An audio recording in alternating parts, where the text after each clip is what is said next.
আসসালামু আলাইকুম সুপ্রশিক্ষার্থী সপ্তম শ্রেণী বিজ্ঞান টিউটোরিয়ালে আপনাকে আবারও স্বাগতম। আমরা এই পর্বে আলোচনা করব এখানে চতুর্থ সেশন নিয়ে আলোচনা করব এখানে আমরা জাস্ট একটু পড়ি, কিছু কোশ্চেন পাবো আমরা এখান থেকে। কোষ পরিভ্রমণ তো শেষ হলো। তোমরা গত কয়েক সেশনে কোষের গঠন, কাজ সম্পর্কে অনেক কিছু জেনেছো, কিন্তু ভেবে কি দেখেছো? মানে আমাদের এখানে ভেবে দেখেছো কি জীব বড় হয় কিভাবে? আমাদের ত্বক কেটে গেলে আবার কিছুদিন পর সেগুলো কিভাবে ত্বকে মানে নতুন ত্বকের সৃষ্টি হয়? এইসব প্রশ্নের উত্তর আমাদের কিন্তু কি এই সেশনে আমরা এখানে জানবো। এখানে অনুসন্ধানী পাঠের কোষ বিভাজন এবং সংখ্যা বৃদ্ধি অংশটুকু আমাদের পড়তে বলছে ভালো করে। আমরা একটু জাস্ট অনুশীলনীটিকে পড়ে নেব। টিউমার ও ক্যান্সার দুইটি শব্দ মোটামুটি সকলেই শুনেছো। টিউমার কিভাবে ক্যান্সারের রূপ নিতে পারে তা অনুসন্ধানী পাঠ থেকে আমাদের নিতে বলছে। অস্বাভাবিক কোষের বিভাজনে পরিণত অংশটুকু আমাদের পড়তে হবে, কারণ অস্বাভাবিক বিভাজন যখন হবে তখন আমাদের টিউমার সৃষ্টি হবে এবং এখান থেকে মানে কি হবে, ক্যান্সার হবে এখানে। তো আমাদের এখানে আরেকটা বিষয় কোশ্চেন আছে, সেটা হচ্ছে আমাদের এখানে জীবের স্বাভাবিক প্রজনন ও বৃদ্ধির জন্য স্বাভাবিক কোষ বিভাজন কেন গুরুত্বপূর্ণ এখানে। এই কোশ্চেনটা আমরা এখানে পাচ্ছি। সমাধান দেখছি যে মাইটোসিস কোষ বিভাজন প্রক্রিয়ায় 1 থেকে 2টি 2 থেকে 4টি কোষের বৃদ্ধি ঘটে। সংখ্যা বৃদ্ধি করায় প্রক্রিয়ায় একটি নির্দিষ্ট পর্যায়ে কোষের মৃত্যু ঘটে।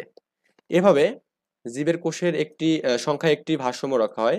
কিন্তু কোনো কারণে যদি কোষের মৃত্যু না ঘটে তাহলে শরীরে টিউমার ক্ষত সৃষ্টি হতে পারে, এখানে এক পর্যায়ে ক্যান্সার রূপ নিতে পারে।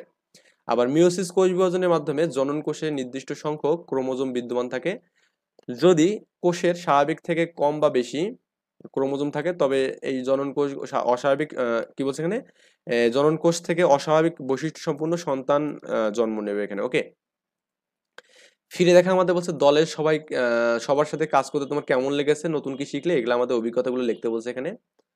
তো আমরা একটু জাস্ট দেখি এখানে যে দলের সবার সাথে কাজ করে অবশ্যই আমার দারুণ লেগেছে। এখানে এই শিখন অভিজ্ঞতা হচ্ছে উদ্ভিদ কোষ প্রাণী কোষ সম্পর্কে জানছে, কিভাবে কোষের মডেল করতে হয়, কোষের বিভিন্ন অঙ্গাণু সম্পর্কে ধারণা লাভ করলাম, উদ্ভিদ ও প্রাণী কোষের মিল অমিল পাইছে এখানে, এবং স্বাভাবিক অস্বাভাবিক কোষ বিভাজনের সম্পর্কে জানছি এখানে।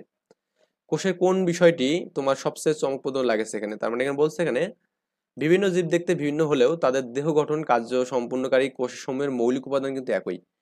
কোষের এই বিষয়টি আমার কাছে থেকে সবচেয়ে বেশি চমকপ্রদ মনে হয়েছে এখানে। এককোষী জীব একটি নির্দিষ্ট মাত্রা কোষ দ্বারা গঠিত, যাদের অণুবীক্ষণ যন্ত্র ছাড়া দেখা যায় না। আবার আমরা খালি চোখে যে সকল জীব দেখতে পাই তা হচ্ছে বহুকোষী। বহুকোষী জীব অসংখ্য কোষের সমন্বয়ে গঠিত। এককোষী বা বহুকোষী যে কোনো জীব দেখতে ভিন্ন হলেও এদের কোষের গঠন কার্যক্রম কিন্তু একই। হ্যাঁ, তো সকল জীবের কোষেই শর্করা বা কার্বোহাইড্রেট, লিপিড, প্রোটিন ইত্যাদি আমাদের কিন্তু দ্বারা গঠিত এখানে হবে। সো এই হচ্ছে আমাদের মোটামুটি শেষ। আমাদের পরের আমরা এখানে করবো কি, এখানে সূর্যলোকের রান্না, এইটা নিয়ে আমরা এখানে নেক্সট টিউটোরিয়ালে আলোচনা করবো ইনশাল্লাহ। এই পর্যন্ত ভালো থাকবেন, আল্লাহ হাফেজ, আসসালামু আলাইকুম।